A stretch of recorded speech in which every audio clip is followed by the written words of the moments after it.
खुश आमदीद। मैं हूँ मशहूद अंजुम।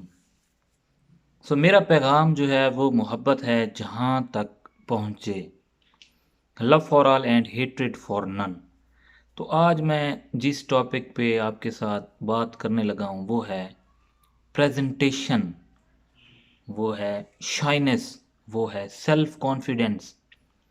के ज़रूरी नहीं है कि आप अपने आप को ज़हीन बनाएं, वो भी किताबें पढ़ के। दूसरे भी बहुत सारे ऐसे तरीके हैं जिनको इस्तेमाल करते हुए आप अपने आप को ज़हीन बना सकते हैं, आप अपनी एबिलिटीज़ को बढ़ा सकते हैं, आप अपनी स्किल्स को जनरेट कर सकते हैं। स्किल्स को जनरेट करने में, एबिलिटीज़ को पैदा करने में या टैलेंट को बढ़ाने में प्रेजेंटेशन, सेल्फ कॉन्फिडेंस और शाइनेस का क्या किरदार है, तो ये मैं आपको बताने लगा हूँ। मोस्टली स्टूडेंट्स जो है वो स्टेज पे प्रेजेंटेशन देने से डरते हैं। तो वो क्या वजह है, वो ऐसा क्यों, वो क्यों डरते हैं? तो कुछ ऐसे तरीके हैं जो मैं आपको बताऊंगा कि वो स्टूडेंट्स क्यों डरते हैं, और फिर उसके बाद मैं ये भी बताऊंगा कि उनको क्या करना चाहिए कि ऑटोमेटिकली वो फिर बोलना शुरू हो जाएं। इवन के क्लास में उस्ताद से सवाल भी वो पूछ सकते हैं।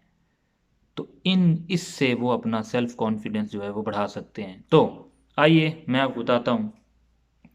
सबसे पहले प्रेजेंटेशन जो होती है, प्रेजेंटेशन से मुराद ये है कि लोगों के सामने किसी भी टॉपिक, किसी चीज़ के ऊपर बोलना, खा आप ठीक बोल रहे हो या गलत बोल रहे हो, ये एक अलग मैटर है, ये एक अलग चीज़ है। सबसे पहले ये इंपॉर्टेंट है कि क्या आपको बोलना आता है। तो मोस्टली स्टूडेंट्स बोलते क्यों नहीं हैं, उसकी वजह है, उसकी वजह उनका बैकग्राउंड हो सकता है, उनको मौका नहीं दिया गया, उन्होंने खुद ही नहीं चाहा, उनका इंटरेस्ट ना हो। तो या मुसलसल इंट्रोवर्ट, दो चीज़ें होती हैं, एक होता है एक्सट्रोवर्ट, एक होता है इंट्रोवर्ट। इंट्रोवर्ट वो जो अपनी धुन में मगन होते हैं, और एक्सट्रोवर्ट जो जोली टाइप पर्सन होते हैं, जो हर चीज़ में पार्टिसिपेट करते हैं।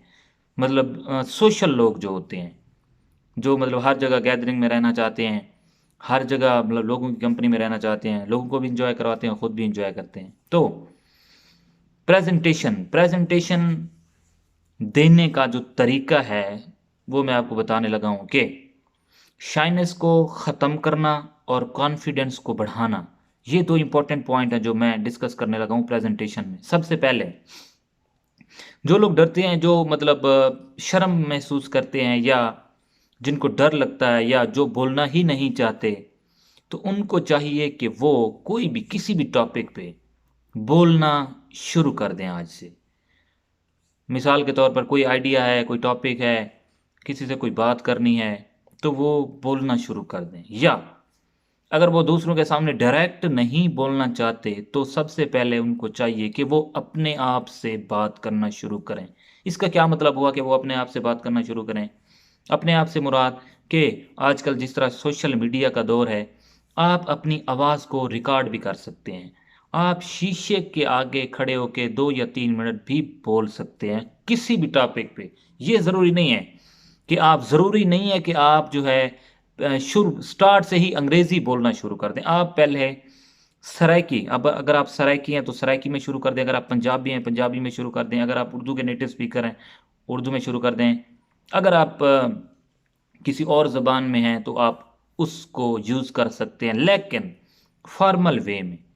अब फॉर्मल वे क्या है कि उसमें कोई फ़न का एलिमेंट ना हो, वो कोई जोक ना हो, वो एक फॉर्मल तरीका हो। अब एक प्रेजेंटेशन में 3 हिस्से होते हैं। मिसाल के तौर पे एक इंट्रोडक्शन होता है। इंट्रोडक्शन में आपने बताना क्या है, क्या बताना है और उसको कैसे बताना है। मतलब टॉपिक है, उसकी डेफिनेशन होगी, उसका बैकग्राउंड होगा, हिस्ट्री होगी, जो आप बता रहे हैं। उसके बाद इसमें आप क्या, आपका रोल क्या, आप क्या, ये तो हो गया टॉपिक, आप इसमें क्या करने लगे, ये इसका हो गया इंट्रोडक्शन। उसके बाद है मिडल। मिडल में आपने उसको एक्सप्लेन करना होता है, इंटरप्रेट करना होता है, विद एग्जाम्पल्स, एग्जाम्पल्स अटैच करनी होती है। उसके बाद थर्ड नंबर पे पॉइंट आता है कंक्लूजन का, कंक्लूजन में आपने टॉपिक को सम अप करना होता है। सम अप करने के बाद अपने व्यूज़ देने होते हैं कि ये टॉपिक ऐसे था, मैंने ऐसे पढ़ा है और मेरा इस टॉपिक के मुतालिक ये नज़रिया है, मेरा इस टॉपिक के मुतालिक ये ख़याल है। तो ये 3 चीज़ें होती हैं प्रेजेंटेशन में। अब आप अपनी शाइनेस को कैसे ख़त्म कर सकते हैं? शाइनेस को ख़त्म करने के लिए जिस तरह मैं आपको पहले बता रहा था कि आपने प्रैक्टिस करनी है किस चीज़ की? बोलने की। आप अगर डायरेक्ट लोगों के साथ नहीं बात करना चाहते तो आप अपने आप से बात करें। कैसे?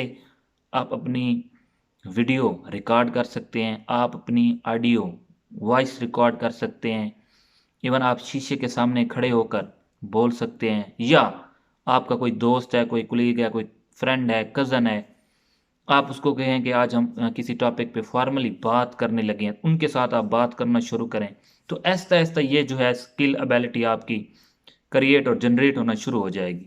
इसके बाद जब ये 1-2 माह आपको लगे कि आप में थोड़ी-सी चेंज यहाँ में आपकी पर्सनैलिटी और करैक्टर में चेंज का आना ज़रूरी है।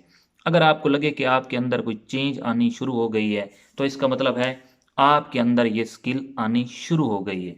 मोस्टली टीचर्स नहीं बताते प्रेज़ेंटेशन देने का तरीका, तो मैं आपको बताने लगा हूँ प्रेज़ेंटेशन देने का तरीका क्या है कि सबसे पहले आप इवन अगर आप स्टूडेंट हैं तो क्लास में कोई कोई एक्टिविटी हो रही है तो एक्टिविटी के लिए आप स्टेज पे आके लोगों से नॉर्मल बात करें। नॉर्मल सबसे पहले तो स्टेज का डर ख़त्म करना होता है। वहाँ पे आए, आप हरकत करें, मूव करें, लोगों से बात करें, इवन वहाँ पे ऐसे ही खड़े रहें। इवन कि अगर आपको कोई एक्टिव, जब क्लास में स्टूडेंट्स नहीं है, टीचर नहीं है, आप कोई वाइट बोर्ड पे कोई एक्टिविटी करना शुरू कर दें। इवन आप अपने नाम की स्पेलिंग लिखें, या वो कोई ऐसी चीज़ जो आपने याद की हुई है उसको वहाँ बोर्ड पे लिखना शुरू कर दें। ऐसे ही ये प्रेजेंटेशन नहीं है, ये बेसिकली क्या है, आपके अंदर का जो डर है वो ख़त्म करने, आपके अंदर की जो शाइनेस है वो ख़त्म करने के लिए मैं बता रहा हूँ। आप बोर्ड पे खड़े हो जाएं। इसी तरह जब क्लास में कोई भी ना हो, स्टूडेंट्स ना हो, टीचर ना हो, आप स्टेज पे आ जाएं और मतलब रोस्ट्रम पे आ जाएं, डाइस पे आ जाएं, आप ऐसे ही बोलना शुरू कर दें 1 मिनट के लिए, 2 मिनट के लिए, 3 मिनट के लिए। उसके बाद फोकस करें कि जब इमेजिन करें कि क्लास के स्टूडेंट्स भी वहाँ पे बैठे हैं। तो आहिस्ता-आहिस्ता ऐसे 1 बार करेंगे, 2 बार, 3 बार, 4 बार। जब बार-बार आप ये करेंगे तो जब स्टूडेंट्स और टीचर मौजूद होंगे तब आपको डर तो लगेगा, लेकिन इतना ज़्यादा डर नहीं लगेगा। तो ये काम है जो आपने करने हैं। उसके बाद प्रेज़ेंटेशन जो है वो तैयार करने का जो तरीका है वो ये है, सबसे पहले जो भी टॉपिक आपको दिया जाता है, आप उस टॉपिक को गौर से पढ़ें। इवन कि इतना भी आपको अंदाज़ा होना चाहिए कि जो टॉपिक आपको दिया जा रहा है, अगर आपका उसमें इंटरेस्ट है तो आप वो टॉपिक लें, अगर आपका उसमें इंटरेस्ट नहीं है तो वो अपना टॉपिक आप चेंज करवा लें। क्योंकि जब आप उस टॉपिक को सर्च करके उसकी तैयारी कर रहे होंगे, मटेरियल जब पढ़ रहे होंगे, तब आपको दिक्कत या परेशानी हो सकती है, क्योंकि वो आपका इंटरेस्ट नहीं होगा। और जो आपका इंटरेस्ट होगा उसको पढ़ने में आपको मज़ा भी आएगा और आप अच्छी तरीके से और जल्दी से उसको तैयार भी कर लेंगे। उसके बाद उसकी उसका डेटा डिफरेंट साइट से, डिफरेंट बुक्स से सर्च करें। किसी एक बुक को फॉलो ना करें, क्योंकि जब आप एक बुक को फॉलो करते हैं तो आपके आइडियाज़ जब आप लोगों के सामने आते हैं तो आप ठीक तरह से खुलते नहीं हैं। ज़्यादा से ज़्यादा एग्जाम्पल्स जो है अपनी प्रेजेंटेशन में ऐड करने की कोशिश किया करें कि मैंने ये चीज़ वहाँ से पढ़ी है, मैंने ये चीज़ वहाँ से पढ़ी है, ये सोर्स मैंने वहाँ से लिया है। तो इससे आपकी ऑडियंस जो है वो आपसे इम्प्रेस होती है कि आप मतलब कितनी चीज़ें एक ही टाइम में यूज़ करते हैं।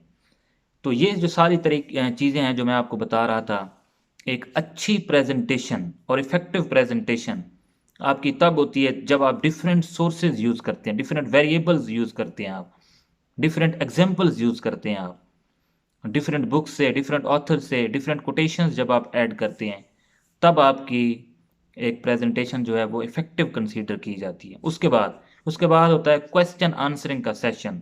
क्वेश्चन आंसरिंग के सेशन में क्या होता है कि जब आप ठीक तरीके से टॉपिक ऑडियंस को समझा रहे होते हैं एग्जाम्पल्स के साथ, तब आपका टॉपिक ऑडियंस को समझ भी आ जाता है। जिनको समझ नहीं आती, इवन कि आ भी जाती है, वो आपसे रेलिवेंट और इरेलीवेंट क्वेश्चंस पूछते हैं। जब आप प्रेजेंटेशन अच्छे तरीके से तैयार करके आए होते हैं तभी आप उनके क्वेश्चंस के आंसर ठीक तरह से आप दे सकते हैं।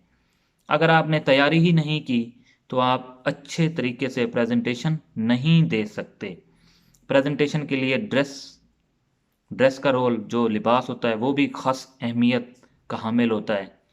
तो बॉयज़ और गर्ल्स के लिए डिफरेंट जो है वो ड्रेस होता है, सो अच्छे। इवन कि अगर आप पैंट शर्ट 2 पीस 3 पीस में प्रेजेंटेशन देते हैं तो उसकी पहले से आपको प्रैक्टिस रिहर्सल करनी चाहिए, पहन के एक दो दफ़ा।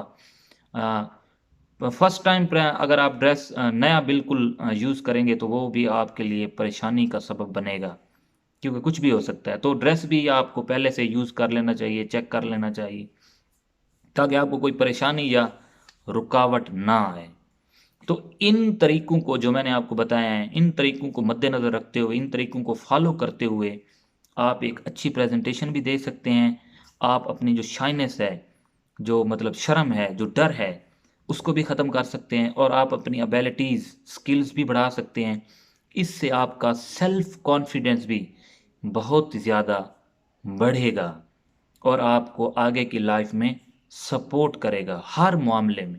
और मैं उम्मीद करता हूँ कि ये टॉपिक जो मैं आपको बता रहा था आपको अच्छे तरीके से समझ आ गया होगा। फिर भी अगर कोई सवाल कोई पूछना चाहता है तो आप कमेंट सेक्शन में सवाल ज़रूर पूछ सकते हैं। शुक्रिया।